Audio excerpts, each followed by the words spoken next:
Dear Momo, I feel so lucky to be up here with you today. You've grown to become my best friend, and together we're surrounded by friends and family who are fortunate to be able to say the same. We're so lucky. Our support system is immense, and you embracing Larry, my crazy group of friends, and my loud family like you have means the world. I vow to support you, to believe in you, and to encourage you. I vow to provide for you. I vow to never stop loving you, and to always keep you in peace. And lastly, I vow to do my best to always keep you because you're smart.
Hello, good morning. Welcome to the Transparency. It is a Thursday, all day today, March 12th.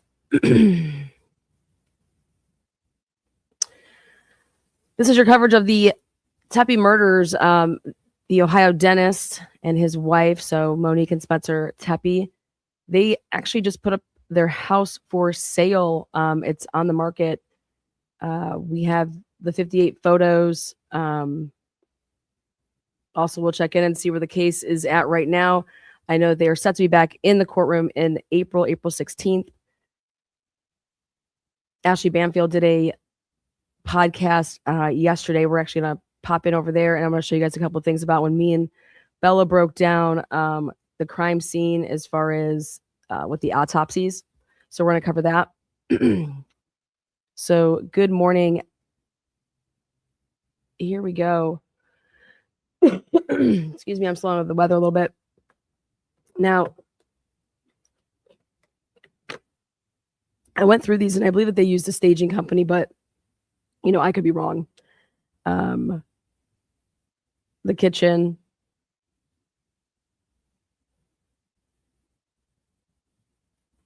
Maybe some items were maybe this is all their stuff. I don't have the answers to that. But this is it's an open floor plan. This is the first level front door, as you can see right there. When I was there a couple days after, they had a couple of the crime scene guys, and they were taking pictures, and I saw and heard the flash, and it was from right in here by the front door. As you can see, there's that other like French doors there. They can open up, but there's not like a patio or anything there.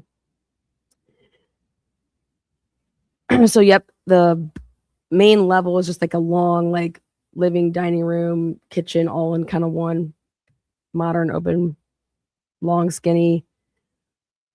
The stairs to go upstairs, as you can see right out there to the left. So, in the back, now, when we get back over there. So when you come in the front door, this is like, if we're coming in the front door, this is like kind of like your view. See how you can go kind of like downstairs right off to the left there. And then a little bit further down, then that's the stairs to go upstairs. They have a bathroom over here, right behind that kitchen wall. But right here's the back door. Oh, we'll go to a different photo. See? So the back door from where the garage is, that is like gonna come like right into, there's like no mudroom or anything like that. It comes right into the kitchen.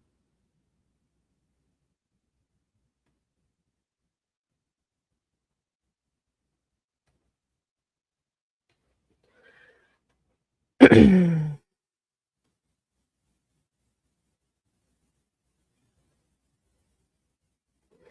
go upstairs, so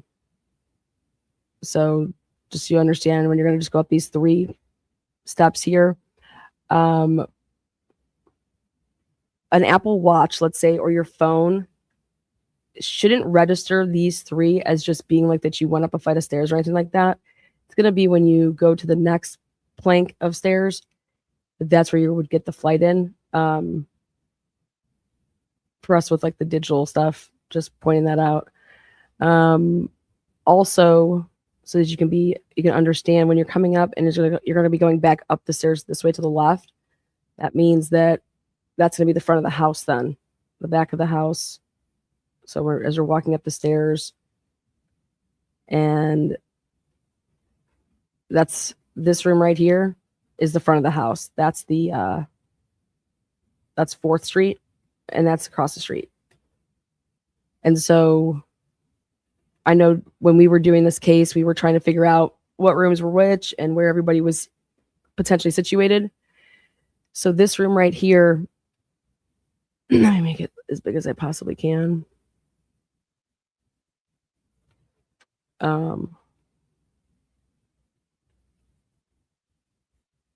So see how over here to the left, you can see it when you're walking up the stairs.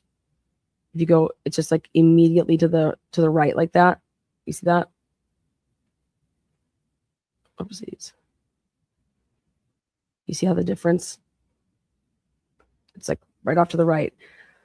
So then this is the bathroom that's upstairs. That's not like it's by itself, not part of the master or anything. This is, see right here, how you can see out the window. And you see you're right on top of that next house. Okay. See the color of it? It's the White House. So this bedroom is a bedroom that's to the, so if you're, let's go back over here. That's the front of the house across, like over here, right? And then now think about it long ways, right? So front of the house, then this is going to be in the middle of the house here. To the left of it is the White House.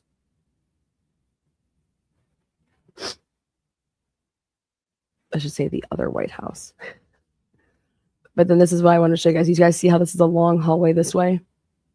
Okay, so the house, when we're talking about upstairs, it's all moving and your rooms are like all in a straight line, just like it is up top. So when he's coming up these stairs, this is so hard to talk about. It's so sad.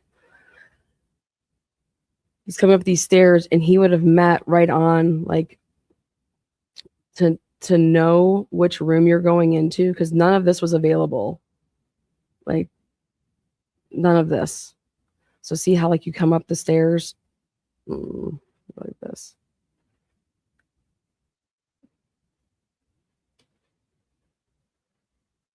And now you're going to walk backwards towards then the master.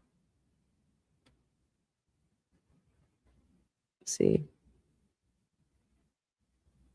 And now I want you guys to pay attention to this room. You see how, if like this is what it would look like if you're just about to walk in, but you have to take like a couple steps.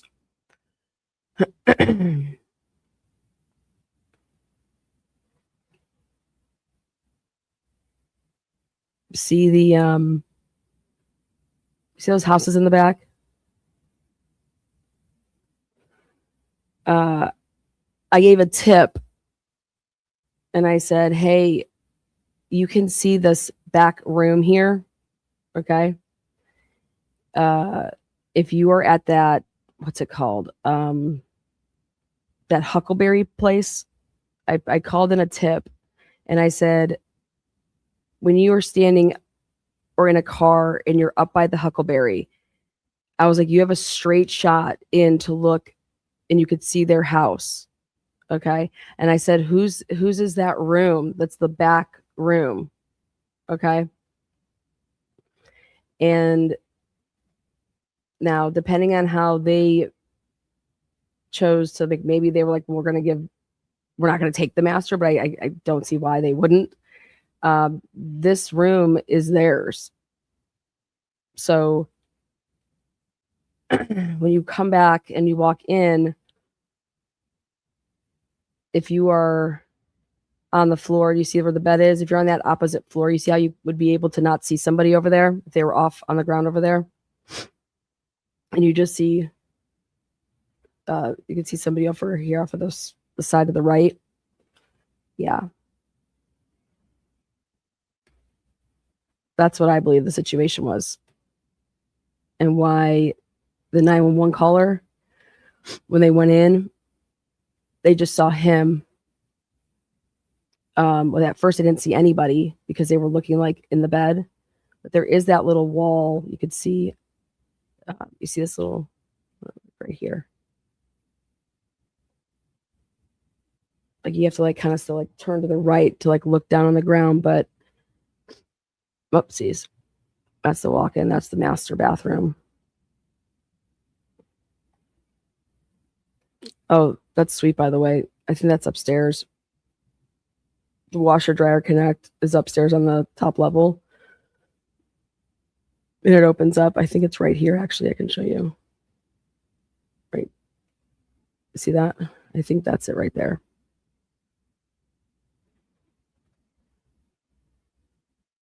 Again, that's just my thought. And then, so I'm going to go through all of this. Now, this is the downstairs. You can see the egress window, or not. Well, that's one of them, but the downstairs was fully finished. So in the back of the house, downstairs, when you walk downstairs, they had the bedroom was at the back, a bathroom, and then like an entertainment room. And so this is like, you get your like a mother, you know, an in-law suite type. But it had, or if you have like an older kid and they're like, okay, yeah, I want to be down here. It's a suite, like give me my palace. But that's that egress window. Okay, right there. So this is at the back of the house. This is that bedroom. Window over here.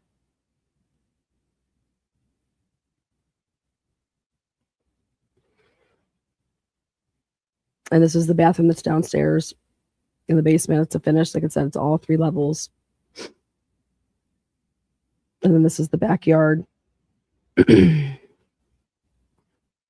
during the winter, I mean, when I was there, it wasn't like set up exactly like this. Like obviously your stuff's going to be, you put stuff away for the winter, but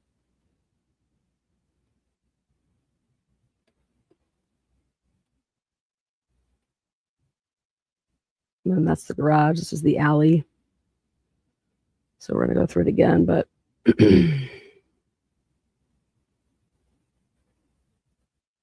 all right, look at this. So see how the house over here on the right, it does not have the, so it has like white around. Over here it has black. See? So that's how I was able to tell what side was which when we're inside the house and looking out the windows. So the house on, that's the, on the left when you're looking at it, doesn't have the black outline.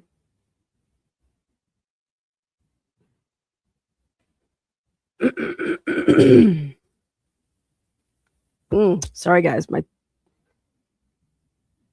I'm kicking this, but I love this house. This house is amazing.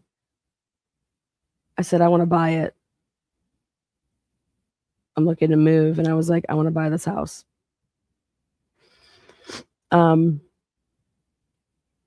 This is so sad, but so when you're going upstairs, see this window off to the left right here? When you're going, so that front window up on top, you would treat that, what it seems like they're doing is that they're treating that like an office. Okay. And, but when you go upstairs, this light here, or this window here, That's like when you're walking up the stairs and you're just like at that plank.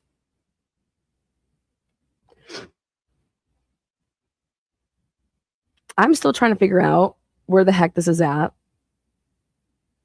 I mean, I've since figured it out, but I was like, where was this? Like when I was like looking at this last night, because then they have just pictures of like the area around, like the neighborhood.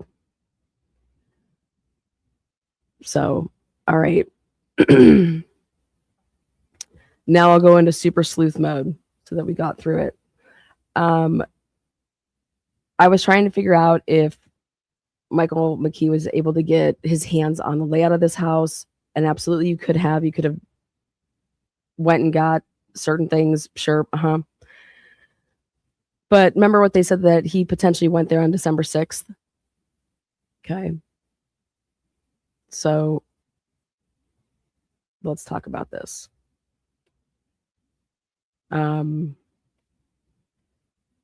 They've actually never talked about how he got into the house. That has not been released. Okay. And so what I want to point out is if these are the same doors, right?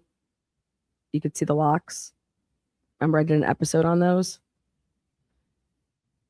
And then they have the door open here. Oopsies, wrong one. Right. Not that. Let's get closer than that. See, both doors have the same lock. So it's exactly what I did on that episode.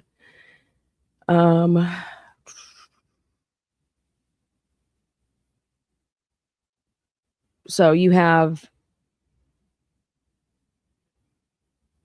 if you're coming in, this is the only thing that I think is interesting, is to know that if he knew that he was going right straight back to the back room. Here you go. This is when, there you go.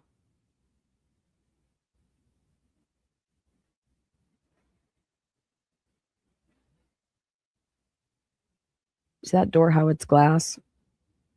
Have you, like, once you hop over and you peek in, just curious if it had blinds up. All right, right here. I don't know about you guys, but wood floor, you can hear shit. You can hear somebody walking, okay? Versus carpet. So somebody coming up those stairs,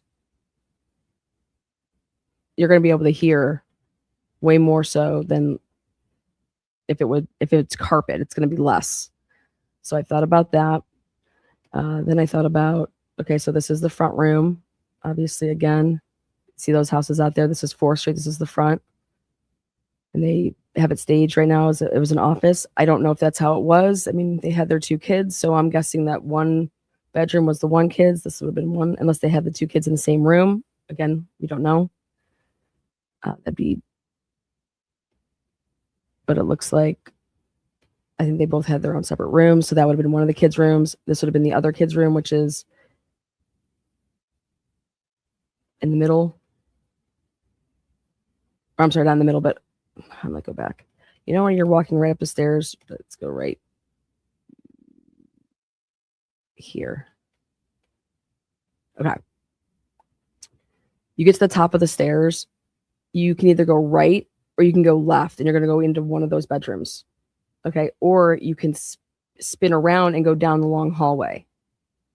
That's how I see this. You see what I'm saying? So these rooms are pretty small if they're dividing it like that.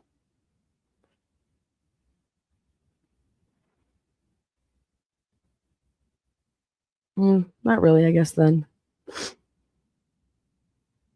No, because this is going to be the front. No, I was right. This is the middle then. The second bedroom's the middle. But for him walking up, so he would have avoided both of those rooms. Either the doors were closed already or they were open, right? But those are the first doors that he would have come to. So did he go in there? Did he know that they weren't in there? And yes, they do have a dog. Okay, where was the dog? Well, I believe the dog was with and in one of the other bedrooms. And that was something that was normally happened. But think about this. He has to go, like, those doors are right there. Did he even go into those doors? Did he shut those doors? Were they already shut? Then he has to decide, I'm going to now go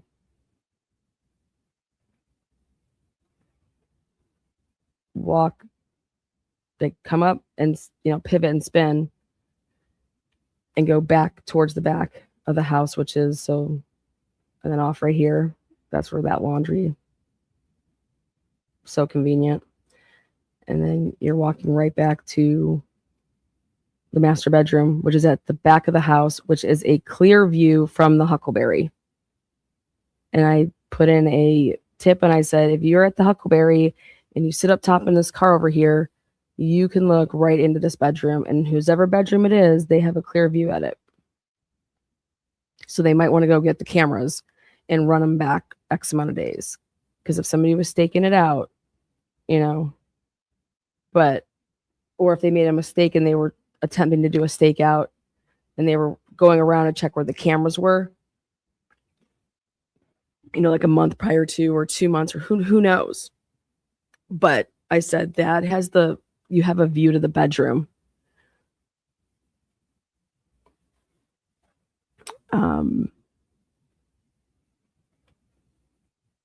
And then if you're looking at it from right here, see how if somebody was on the opposite side on the floor down here, the bed is blocking it. So you wouldn't be able to see that person. And if someone's on the floor right here, you're going to see them eventually when your eyes go from looking in the bed, you're looking to see if they're in there. And I'm curious how far he was. Spencer, I believe Spencer's on this side and Monique's on this side. So Spencer would be on the right when looking at the bed, and Monique would be on the left. And I think that she wasn't able to be seen because the bed was blocking, so he didn't even know when the guy went in there. And then he was absolutely terrified, which I don't blame anybody in that situation. But that's why when we hear it's a body,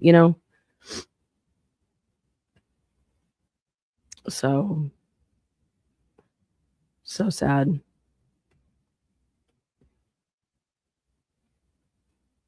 So all of it's, wood or hardwood floor, except for the bedrooms and then the downstairs. And I mean, he could have come in right here. I mean, we still don't know how the people that went to the house got in. That's been kept under wraps, but those windows are huge, by the way. And then the downstairs bedroom.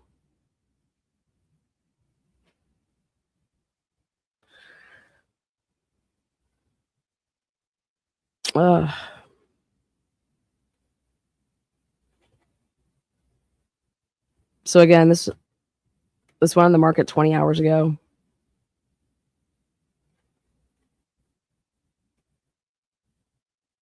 What a piece of shit.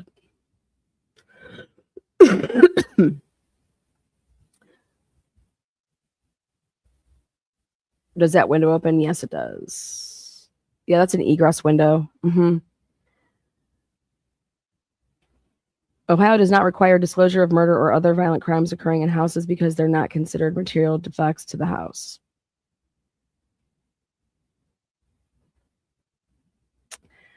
Yeah, the wedding video is straight gorge. Okay. Do you have to tell the buyers? Okay, that's what. Yeah. How much? 775. I think it's listed at 775.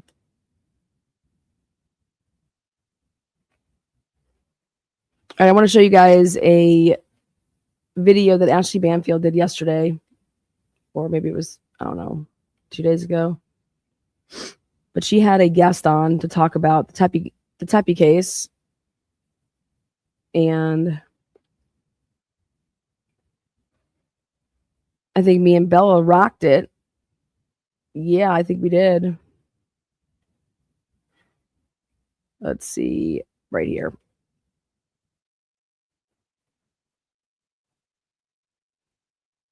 Homicide, not accident or anything else. There's no other way you can do this.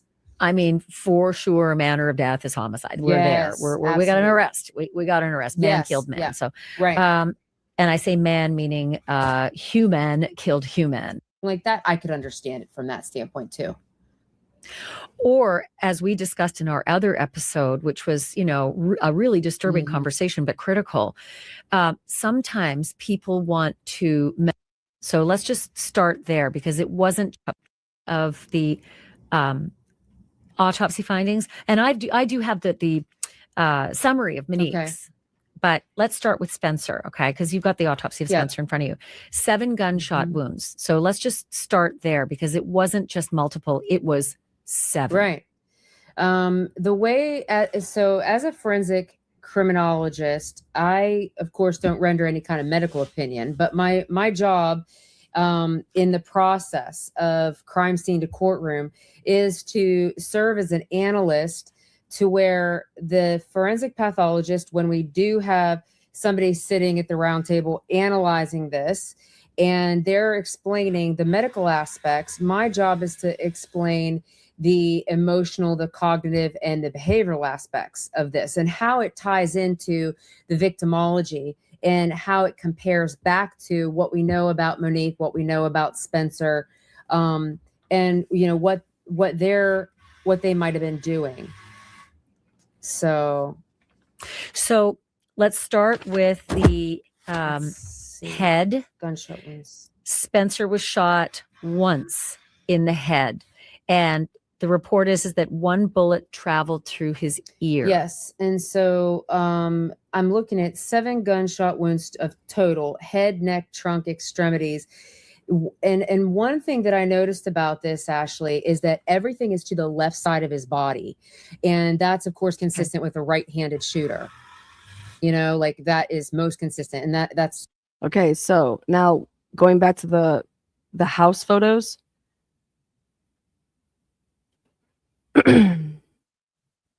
She said left side. consistent with a right-handed shooter. Through his ear. Yes. And so I'm looking at 7 gunshot wounds of total: head, neck, trunk, extremities. And one thing that I noticed about this, Ashley, is that everything is to the left side of his body. And that's, of course, consistent with a right-handed shooter. You know, like that is most consistent. And So that's consistent also with being on the left side when we were looking at the bed. And I was like, he's on the right side and she's on the left side. that's based on seeing so many of these and turning sideways, almost kind of Shield perpendicular yourself. But then some of the shapes that they're describing in here, some of them are round and some of them are regular and some of them are round defect. And so that's giving you more of a perpendicular. Yes. Straight and then on. the ovoid, Right? Straight up, straight like on. gunshot wound number 2 is Check. ovoid. So, or do we have this twisting motion, so that you've got damage to the ear, then damage to the neck behind the ear, and then you've got in the chest, and this is like rapid fire, because you'd have the person turning. So that's interesting.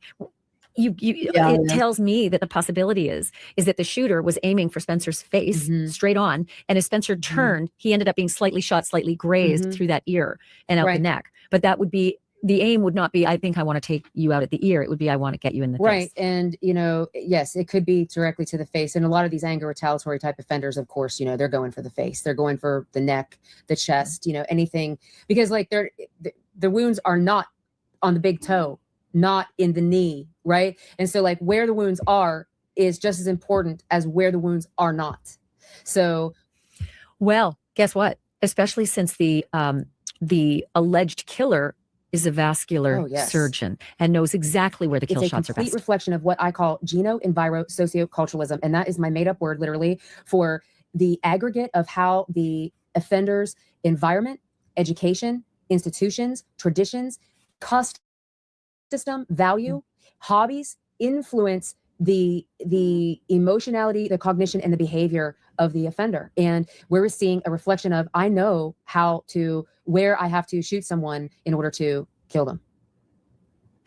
So that's the headshot, one headshot. There's also 3 torso shots, and they are broken into 2 of them to the chest and 1 of them to the back. What are you seeing in the actual information about those shots? So gunshot wound 2 is to the this part of the neck. It'd be kind of like, then you have the ear, and then you have like the back of the neck, and then you have the upper left upper lateral chest. So that's this area in general, and then you have the lower and then you have the front of the chest. So there again, it's an element to me of potentially turning.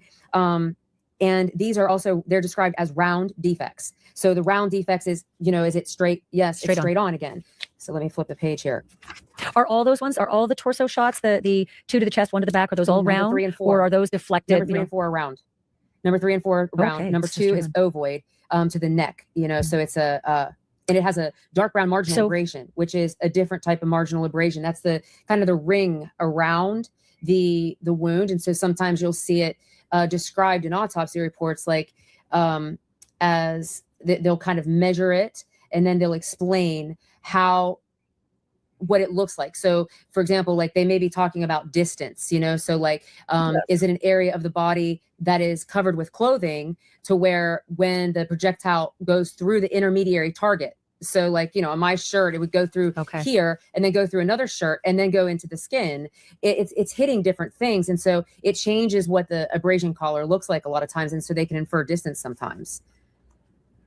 Well, we read in the report that he was found wearing just shorts, which could be boxer shorts, could be athletic shorts, could be anything, and nothing else but his wedding ring. So it appears from the autopsy report that he did not have any clothing on his torso. So what would that tell you about that ring? I couldn't draw an opinion beyond that, Ashley, because that would cross into the medical side of it. I couldn't infer anything. Yeah. Doesn't tell you that it's close range though, or far range. You know what? My experience with forensic pathologists has been that they all define the range a little differently. So sometimes they'll define something that was close range, then intermediate range, then distant range. And there's just a general guideline in forensic pathology that we use as reconstructionists for it. But at the same time, I am always very careful I always make sure that I ask the forensic pathologist in this case, I would specifically ask them to say, when we take the mannequin in there, for the mannequin to be, for all the wounds to go back on the mannequin or the styrofoam head or whatever apparatus we're using to demonstrate the wound paths through the body, I always ask them to define what they consider is close range, contact, close, intermediate, and distance. So it's important that we always get those definitions from the specific pathologist that does the autopsy report. So I'm so glad you said that, because it's thorough. You have to be thorough. It's very, very important. When I get to Monique Tepe, there is a report that she was shot at close range. So I'm going to get to that in a moment. I want to finish up with Spencer. The back, shot in the back. I am curious if that is the continuation of the rotation, maybe trying to get away from the shots, or if it's possible that by the time Spencer was down, there was an execution shot to the back. Or does anybody ever do that? Do they do an execution shot to the back, or do they do the last final shot to the head? They definitely do this final shoot them from behind kind of a thing, this whole, turning motion. And it's showing that the position, there could be a lot of movement going on between the shooter and the victim in this case. And it also says there's no visible fouling or stippling. So that's telling me that it could be farther away. And as you mentioned, Spencer's not wearing a shirt. So there's not an intermediate target that it's gone through any kind of substance or substrate, before it hit the skin. So generally speaking, it's consistent with, for me at this point reading this, it's consistent with turning all the way around, moving, and then it's also a round defect. So all the way around. All the way around, or down on the ground and someone standing over him? It could be down on the ground, but standing. That's hard to say, Ashley, because we don't know the kind of position that he could have been in, right? Okay, so I do. I do know. He was down on the ground.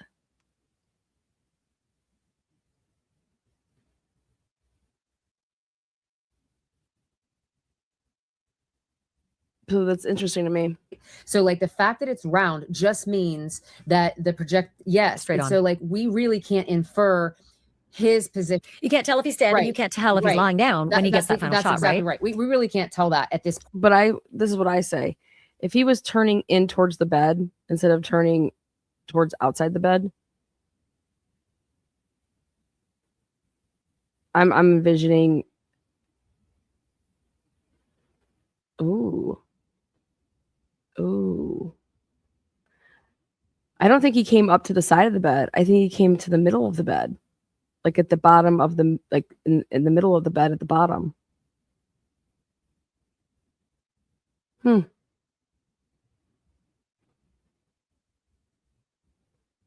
Point, because like people don't really open themselves up very much when they're being attacked like that. They were more likely to like crouch down. So like I'm trying to kind of demonstrate what I'm seeing in here, and I think that it's at the 1 to 5 o'clock aspect, and it's 12.5 inches from the top of the head. So they measure it from the top here down to the posterior midline, which is the center of the back, and no stippling, which means it's a little bit further away. So let's talk about the extremities.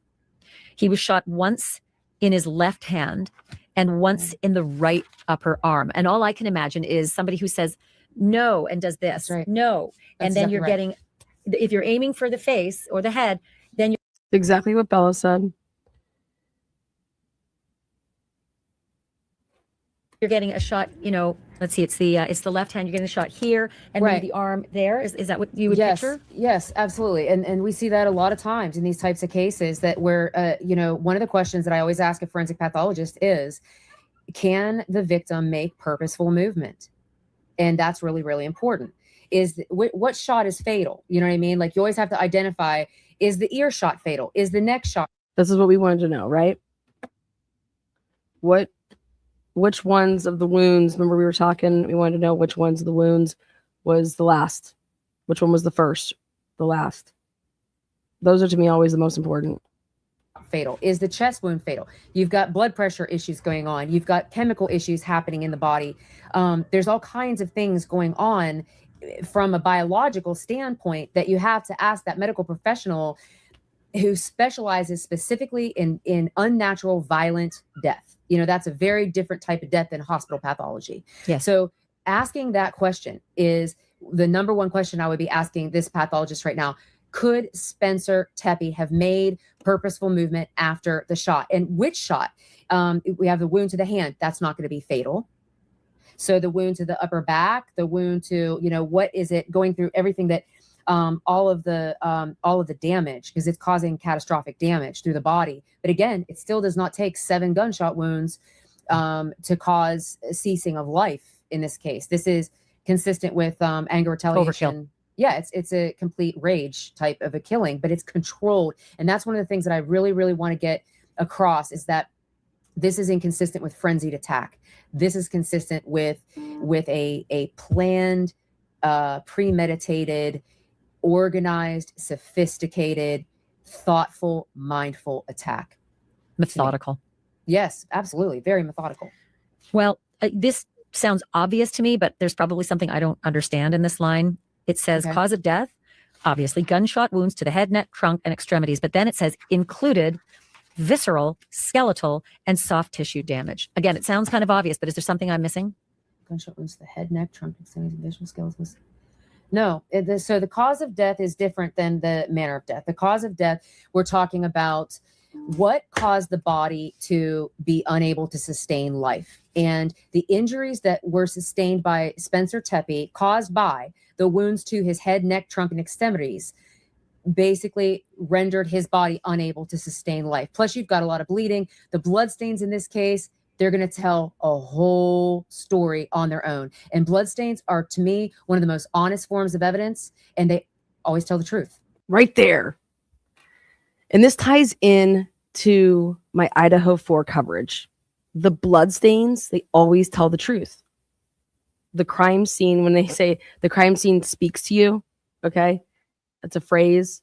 But it's also a phrase like follow the evidence, I cannot look the other way when I look at the crime scene of the Idaho 4 case. You just can't. You can't look at that and say, yep, it's how they are telling it to us. Sorry, but it doesn't match. It does not match. I don't want to talk about who did it, who didn't do it. I'm just simply saying, if you're going to be honest with yourself, okay, then be honest with yourself and call a spade a spade. That's it. So she said exactly, and same thing with this case. Okay. What's Michael McKee going to try to come and say? Hey, I didn't do it. It was somebody else. But is there a chance that they're going to try to say that that not only was there somebody else, but maybe there was two people? They don't work for any particular side because there was two, different types of shell casings there. I don't know if there were. I'm just saying that. They have no dog in the fight. Also, there was only 3 shell casings left. Is that right? They're waiting for someone who speaks bloodstain. I speak fluent bloodstain, and I'm telling you that this case, because he had no shirt on, the bloodstain evidence is potential to really give context to the wound pattern analysis. So we would. So think of that with Ethan. Ethan has no clothes on but socks. Same thing, except he doesn't even have pants on. Spencer had boxer shorts or, athletic shorts. Use it in conjunction, use it in tandem. We would marry the two together within the mosaic of the victimology, suspectology, laboratory reports, the firearms examiner's report, the test firing of the firearm, all of those things in relation to the gunshot wounds to the head, trunk, the neck, extremities. So, for instance, and it's consistent with homicide, not accident or anything else. There's no other way you can do this. I mean, for sure, manner of death is homicide. We're there. We got an arrest. We got an arrest. Man killed man. Yeah. So, right. And I say man meaning human killed human, right? Not right. that man. He's alleged. But you and I in the other episode, and we'll link that other episode in this episode as well in the description. But you told me before, and we discussed patterns of blood. So, for instance, if Monique Tepe is on the ground, is found dead. Okay, so this is a good question. On the ground, and underneath her is Spencer Tepe's blood spatter. Then we know he was being shot before she died. But if you mentioned it earlier, if the shooter shot back and forth, that could also be a result of Spencer Tepe's blood being found underneath Monique. Maybe she didn't die. There's a little bit of wiggle room there, right? Right. And so the sequencing events, when we're talking about bloodstain pattern analysis. Sequencing of events. Thank you.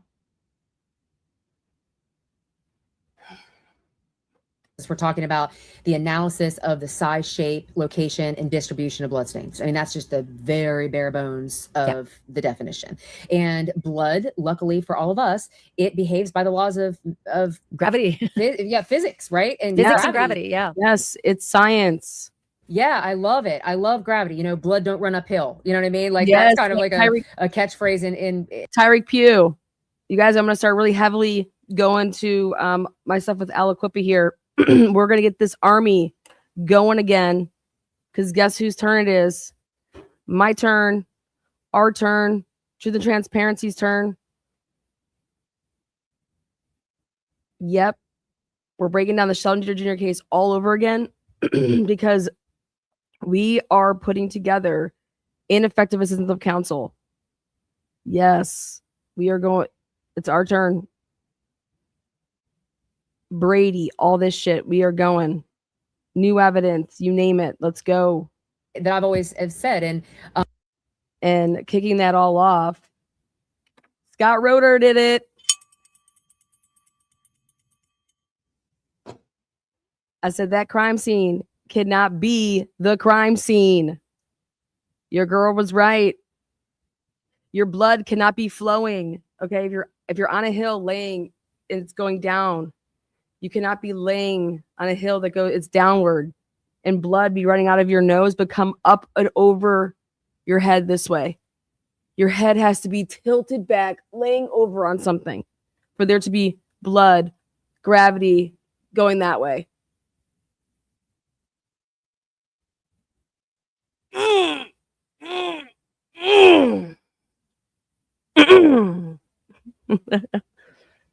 Oh, come on, people. Also, if it's raining, okay, and it starts to rain, and the witnesses, their cars have no dry spot underneath, but the police who came after the witness, his police car has a dry spot underneath it. I don't think that police car got there after the witness did. I think that the police car was there before the witness's car got there. I cannot wait to start really literally blowing up Aliquippa Police Department spot up, Beaver County. I'm coming, baby. I'm coming with the truth. Hallelujah.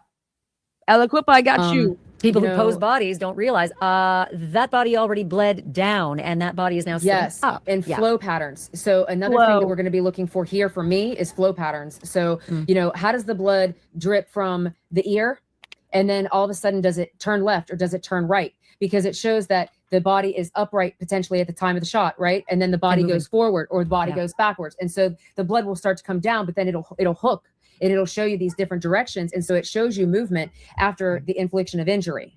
And so that's really, really critical when you have a multiple stabbing case or beating case, or in this case, multiple gunshot wounds, because, this is just, he wanted that control and that structure. He really needed the production of this to go very well for him. In this case where, knives can be chaotic.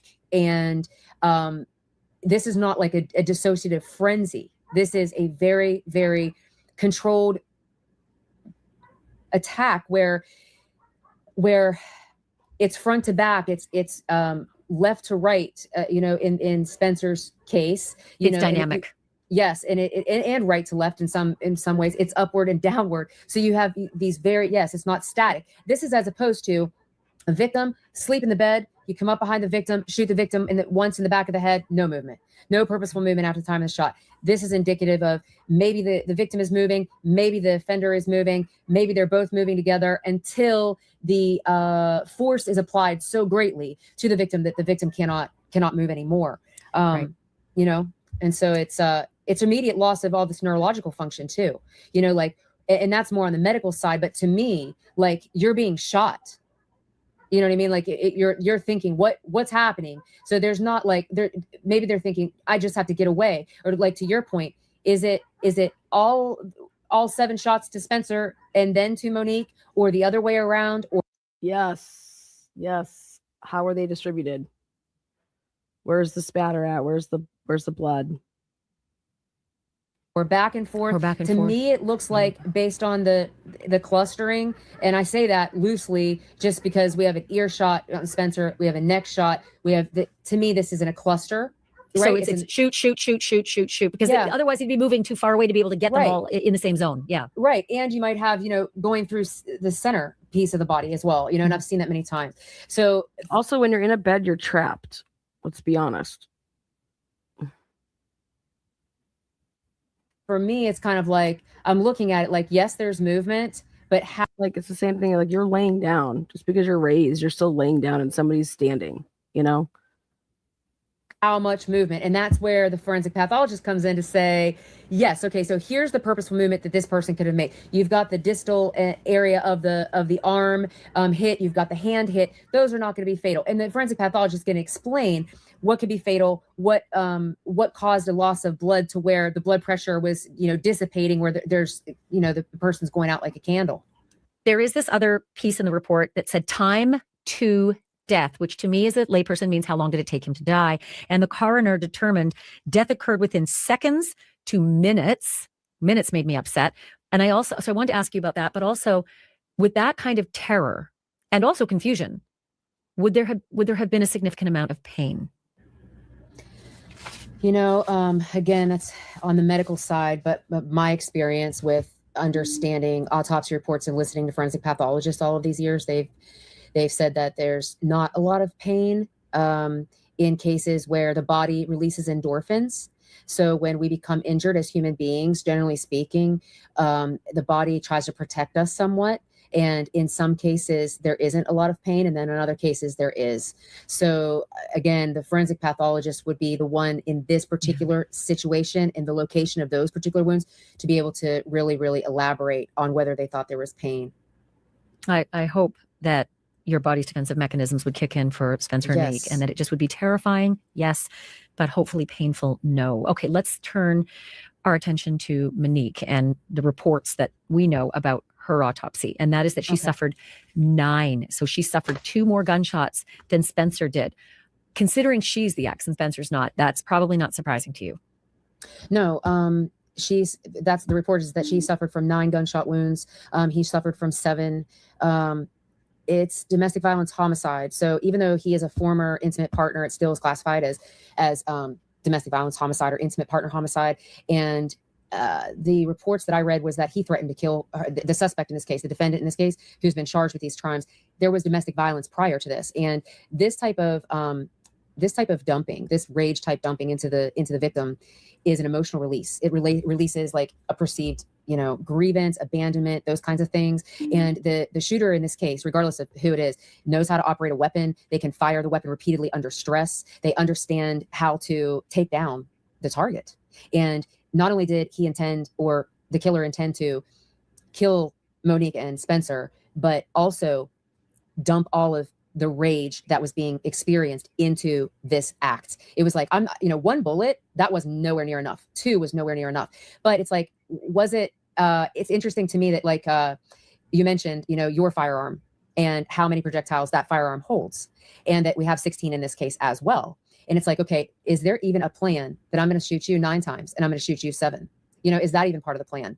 Because we do see it. And originally, like, when we thought it was 1 wound to the chest for Monique and 3, right, it was the opposite. Now we know that it's very consistent with the pattern of intimate partner homicide when there are firearms involved, and when there's somebody that is perceived as like a rescuer or an interference or something like that.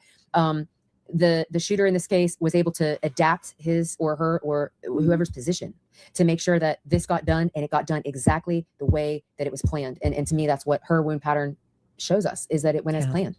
This episode is sponsored by Cowboy Colostrum. And if you have been trying to fix It went as planned.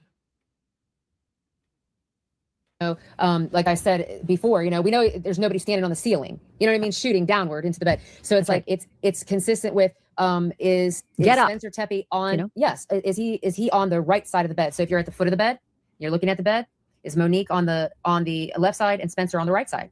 And then, or how about this? How about this? Someone who is so rage filled, will they be really satisfied just shooting you in the bed, or will they want you to get up?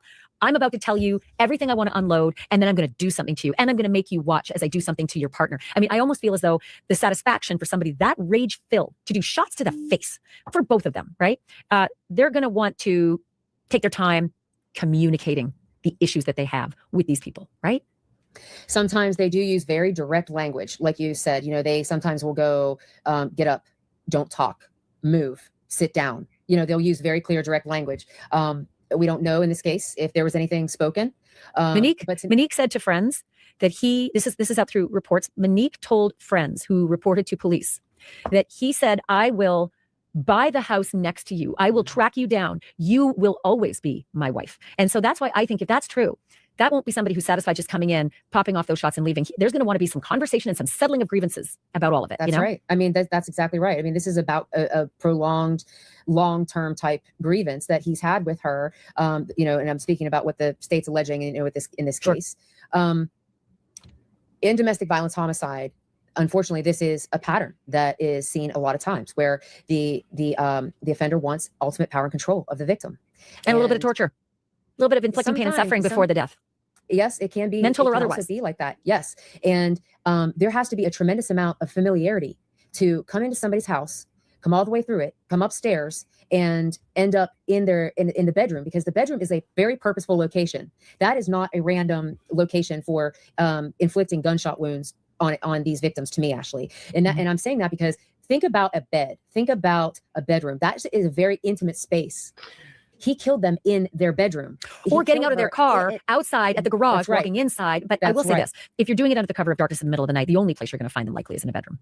But that met his needs. The killer, the needs are met by, you are always going to be my wife, and you are here in bed with another man. And this is where yes. And so to me, it's a reflection. I mean, the defendant in this case, to me, the whole thing is a reflection of the personality, cognition, and emotionality of the offender. What are we seeing from those standpoints? And you know, it's very consistent with rage-filled, anger retaliatory, conflict resolution benefit type murder. You know, what is the conflict between the victim and the offender? How does the offender choose to resolve that conflict through murder? And then who benefits from the victim's death? That's my matrix for conflict resolution benefit murder. And it you know, usually fits very, very well with domestic violence. I would love to hear her talk about the Idaho 4 case, because this is absolutely opposite of that. Homicide. And in my opinion, it fits in well with this case. So let's talk about the other injuries, because again, 9 gunshots, the majority of the clip and what was in the chamber here. Additional, well, let's go with the chest. The chest apparently received 3 gunshots. So 1 to the face, right cheek, and then 3 to the chest. So it's not as much movement. You know, I don't think we're seeing as much movement out of Monique as we are with Spencer. You know, to me, Spencer, and of course I could be wrong, but to me, he could be on the right side of the bed. He is moving off the right side of the bed, falls down onto the floor, and then somehow ends up with a gunshot wound to the back. With Monique, it's different. You know, you have a gunshot wound to the. That's funny how she said it just like that. That's exactly what happened. That's exactly what happened. Interesting. Right side of, you said right side of her cheek, right? Right cheek, yeah, a gunshot wound to the right cheek. Right. Okay. So right cheek, and then 3 to the right side of the chest. I just know 3 shots to the chest. I don't have so we don't know right the or side. left. Yeah. Okay. No, yeah. yet. So like, and we don't know if they're round. We don't know if they're ovoid. You know, we don't know what she was wearing. So there's a lot of information that's missing to be able to really, really take a deep dive like we can with Spencer, because we actually have a report written by a medical professional. But in her case, you know, it's a bit more open-ended at this point. And those gunshot wounds, to me, that pattern sounds like a victim that was not moving as much. But also, it's a. She doesn't have Monique. We have Monique's. What's she talking about? This shooter understands how to aim across, you know, multiple planes of the body, and repeat the sequence, you know, to be able to shoot. Like Spencer is shot in the chest, Monique is also shot in the chest. Spencer is shot in the head, Monique is also shot in the head. So like he can, or the killer can repeat and remanufacture. Yeah. That's, she's talking about somebody that's like really good with firearms. I keep coming back to the suspect who they arrested, and that is someone who is a vascular surgeon. Look, I know a lot about how to kill people easily and quickly, only because I was a war correspondent and I knew how I was supposed to protect myself in a situation in a battlefield.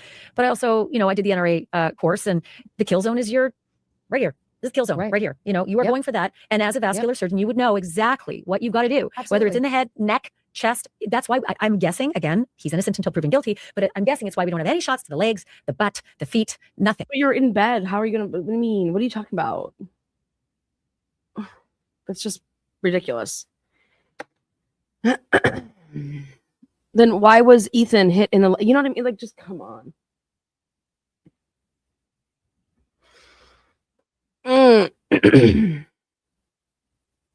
It's all doesn't upper do body, anything. head, chest, neck. Yeah. It doesn't do anything emotionally for the killer. It does not bring on the payoff. You know, every single one of those shots is a message, is anger, is you wronged me, I own you, those kinds of coercive type controlling behaviors that were allegedly exhibited in Monique Tepe's former relationship. So every single one of them is kind of. And then what do you think about leaving the kids? Just curious, like psychologically. She was definitely more small, of a petite. tiny. Yeah, she's small compared, you know, so are we going to take out Spencer first? Because, you know, you don't want Spencer trying to interrupt when you're the ultimate really goal. killing your absolute ultimate target. Maybe she's turning slightly and it hits her right hand side. The wound, there's another wound to the right side of the torso, which would maybe tell you she's trying to get away. She's trying to defend. I don't know. There is a wound to the right forearm. Just like I said, if I was turning and trying to protect myself, that's what I might do, right? Right. And we see the same twist, you know, the same kind of twist with, and these are all to the right, which is interesting because. Yes. Thank you. Here she goes. Which is interesting. Yes. Why? Is she rolling off the other side of the bed? I think she's standing. I think at this point, there's no joy. The I mean, there's so little joy for somebody rage-filled. She's rolling off the other side of the bed. But what she just realized, though, when she did that, if it's her right hand, like, you know what I mean? You're rolling off. It's exactly what she did. She thinks she's standing. She's not. She's rolling off the side of the bed. To come in and just kill people as they lie down. I think he wants to make a statement, get up, get out of bed. I'm going to tell you, and then I'm going to hurt him in front of you, and then I'm going to take you out in the face. But you're going to know everything. I'm going to mentally. Well, that's not what the fucking evidence says, Ashley. Like, I get that you think that that's what happened, but that's just not what the evidence says. You know what I mean? Like, that's where it's just wild for me right there. Like, you know, you can think that happened until you read a fucking piece of paper. Like, what the fuck? Ashley, we love you. Come on, man. Dude, once you read something, you cannot say that happened anymore. torture you with everything that's on my mind for the last 10 years. So get up, or sit up or something, And then I'm going to own you for the rest of my life, because this, is such an intimate act between any kind of murder is an intimate act between a killer and a victim, in my opinion. It's more intimate than any other act because you can only die with one person like one time. That just ask a serial killer. Yes. It's their ultimate control in life. And they can, unfortunately, killers, the murders don't start when the victims die, and they don't end when the victims die. The murder really starts when the killer starts planning the murder.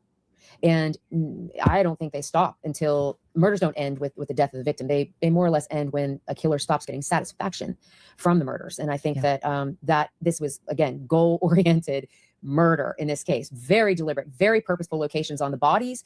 Again, not in the legs, not in the big toe, not in the tip of the finger. This is to the head, to the torso, to the kill zone. And it is lethal. It is prolonged, lethal, rapid attack that is for the purpose of inflicting pain, injury, death, and the cathartic release of all of this anger and power and control. Domestic violence is about power and control. Domestic violence homicide is about power and control as well. It also reminds me of my protective equipment when I was at war. I had a flak vest that covered my front, the headshot at close range execution style. I always wonder if that's how you get the perfect aim on the face, not even the head, the face, right cheek. So she's maybe down and her right cheek is up and then it's to the face. I wonder if that, or if the face was the first lucky shot, because it's not easy to aim in the dark. This is a pitch black. I assume the lights weren't on. I shouldn't. Right. Maybe he switched the lights on and said, get up. We're going to talk. I don't know. Yeah, I think get up. We're going to talk. This is the defendant in this case strikes me as the type that's never going to tell anybody what went on in there, and what's going to be critical for the prosecution to help explain this to a court is not only the sequencing of events like you're describing. Do the lights go on first? And that would not surprise me. That would not surprise me at all, because you do have the clusters, right? Yeah, and right. We know that we have a shooter, no matter who the shooter is. We know that we have a shooter that is competent with a firearm, that can adapt his or her position on the fly, and that they are able to shoot across multiple planes of the body and still hit critical targets that render a victim incapacitated and then of course cause death. So I think you could be very right that there's an element of, the lights go on, there could be direct. That bedroom was the setup of the bedroom. They had nowhere to run. Okay. Think about this. If like the bed was set up, like there was no way if you Monique and Spencer to go, your walls are right there. And then he's at there's nowhere to run. You couldn't run into your closet. You couldn't run into your bathroom. There was nowhere to run in that room, the way that the room was designed. You cannot, if someone is coming in through your door in that layout, you don't have anywhere to run to. You'd be running right to him. You can't, those three walls, usually like in a master bedroom, depending on how your master is laid out, your bathroom could be actually like part of like the side wall of who's ever sleeping on a certain side, and they could have went into that and closed the door. That wasn't the case here.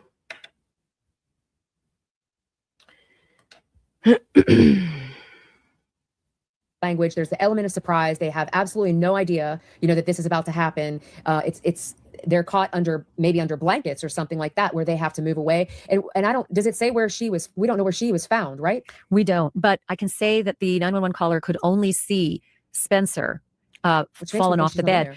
Well, she could have fallen off the other side of the bed that's not visible from the doorway that the caller had approached and didn't go closer. So let's say the bed is inside and she's on the other side of the bed, having stood up, fallen out of bed, whatever it is. Maybe she's eclipsed by the bed, and that's why the caller could only see one person. That's exactly what was the case. So now that you know that, I want to see what she says. So the caller didn't go into the room. What? Is that what your understanding was? The caller said he could not go further, whether that meant mentally or physically barricaded, whatever it was. The caller said, I can't go further. I can't get further. I think the caller had children to deal with as well, and there was more to it. Yeah, I see. Okay. Yes, absolutely. So we don't know that yet, and that position is going to be a huge piece of the puzzle of where her body is recovered, because that's going to lend to what you were mentioning earlier, Ashley, about the layers of blood.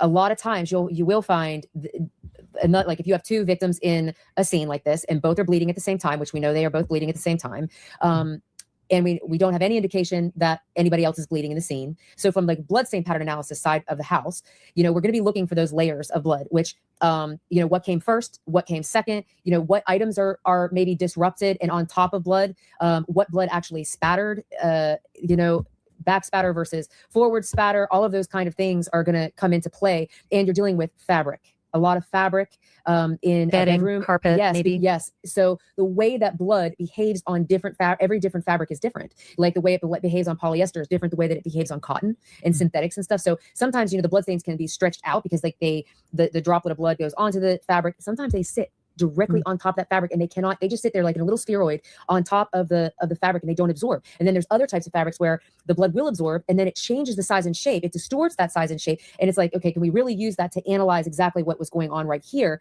It still tells a story, but then the DNA is going to also play a big role in, okay, we're going to swab this, we're going to swab this, and we're going to divide the room. Like me, I would divide the room into area A, area B, area C, area D, like those kinds of things. And then I would swab bloodstain A1 from area A1, bloodstain 2 from area A, like those kind of things. So I would end up with like 10 bloodstains selected from each of the distributions. And of course, we identify those based on the patterns. Bloodstain pattern analysis cannot be used alone. It has to be Exactly. And that's not what they did in the Idaho 4 case at all. I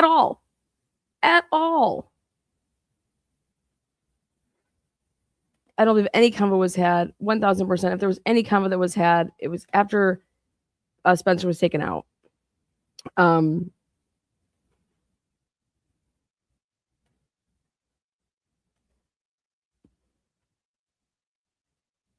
See how she's talking about dividing up the rooms and stuff like that? Absolutely. And you work from, you either go clockwise or counterclockwise, depending on, I would just go clockwise, but used in context with the totality of circumstances of the case. But it also needs to be used with the DNA, to like put people where they go in the scene and also connecting it to put people where they go in the scene.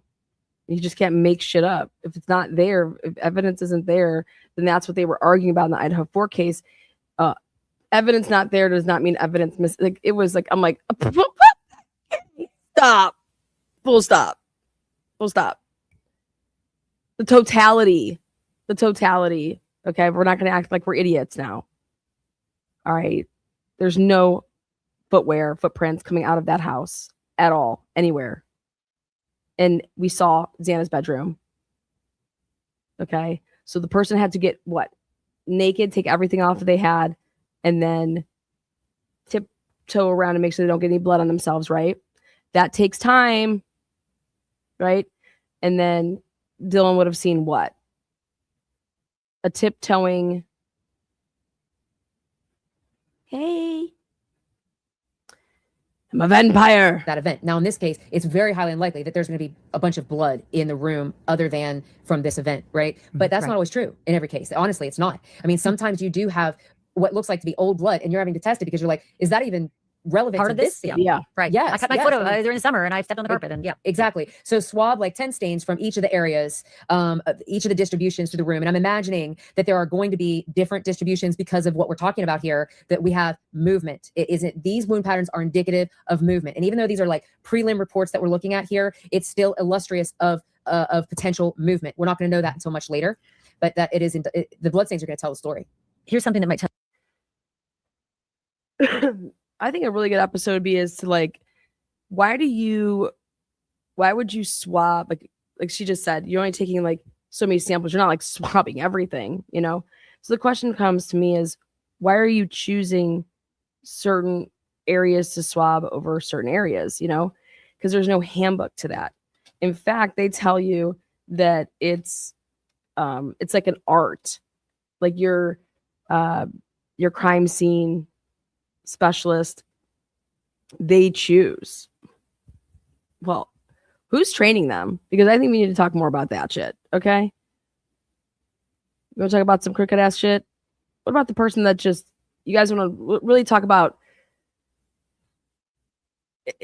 as technology is getting the where it's at, you can't fudge cases back how they used to do in the olden days because of technology, right? So you better go, it's like, you got to go buy the ref, you know, why go by the running back? You know, you want, hey, holding, 10-yard penalty, first down, taking it back, no touchdown. You want to buy the refs. So I just think that I'm curious when it's gonna come up that we're gonna start having body cams on people that go in and work crime scenes. You think that's ever gonna happen?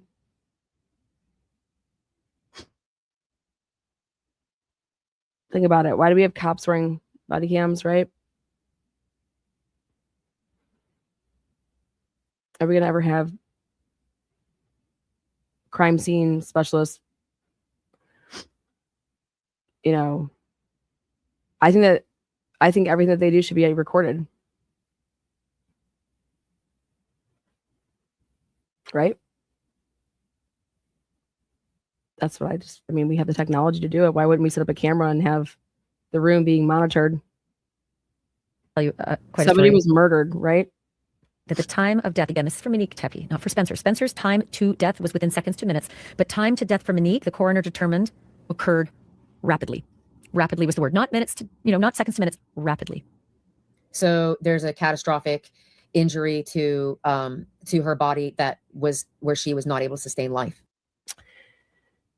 That either the head wound first, or in the circumstance, I imagined the multiple shots to the kill zone, the heart right away. Listen, I've heard about firing squad being one of the quickest ways to die because the aim is to the heart, and multiple gunshots to the heart mean you are dead within seconds, not minutes. You don't sit there and bleed out. You die fast. And they've said that that kind of execution is actually strangely one of the most humane because you die so quickly. And that's what I wonder, if maybe the 3 shots to this right side of the chest might have been the rapid death. Yeah, it's very possible. Rapid death, sometimes we'll use words like immediate death, things like that. So this pathologist is, as you're reporting, like they're using the word rapid, meaning that, is there a loss of blood pressure? Is there a loss of neurological function? Is there a loss of cardiac function, pulmonary function, very, very quickly? Just one last thing I want to ask you about, and it's some of it's not surprising, some of it is very sad. It's drugs found in either Spencer or Monique's autopsy. All right.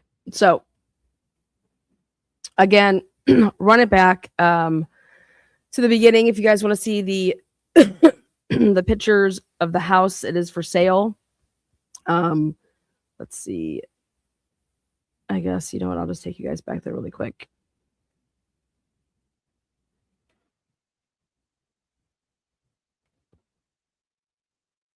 Boom.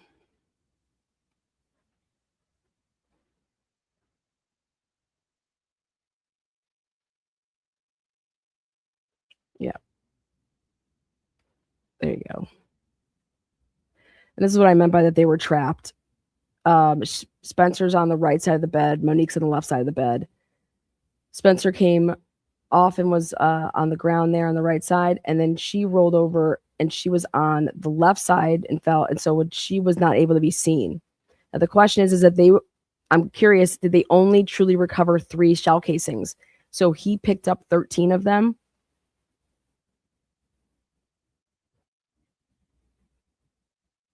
And left 3. This is what I was talking about. So when he would have come in, if he comes in and walks to the edge of the bed, but do you see where the bathroom is? Right there's your walk-in closet to the left, to try to get into there, and but you're trapped. He's right. And you can't even get into the bathroom. Like if the bathroom would have been off to the right over here from this view, Monique could maybe ran into the bathroom or something, but the way that this bed and the bedroom was set up, there's no running, and he's at the bottom of the bed and you're sleeping and you just wake up to somebody starts shooting. You wake up because someone's shooting you. That's unbelievable.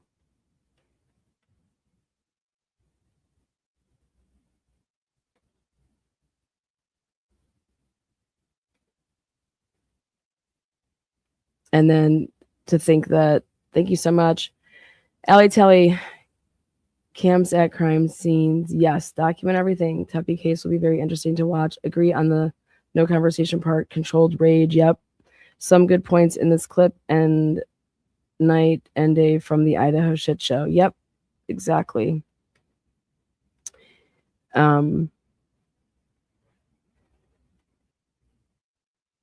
So, all right, guys, we will stay after it. Let me see if there's actually anything. I looked the other day. There wasn't anything new. I could check right now.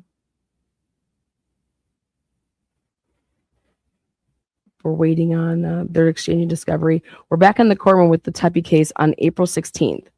So mark your calendars for that. All right. Well, we will be back here at noon. Big Idaho 4 live I'm going to do. Also, I am in possession of jailhouse calls. Holy shit, Henry Tenon. We're going to try to help you, buddy.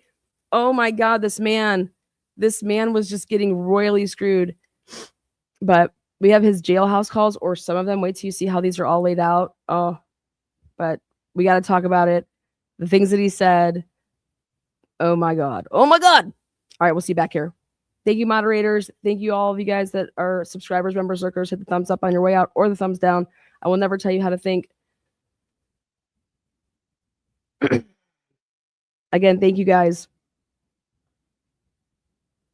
Justice for Monique and Spencer Tepe.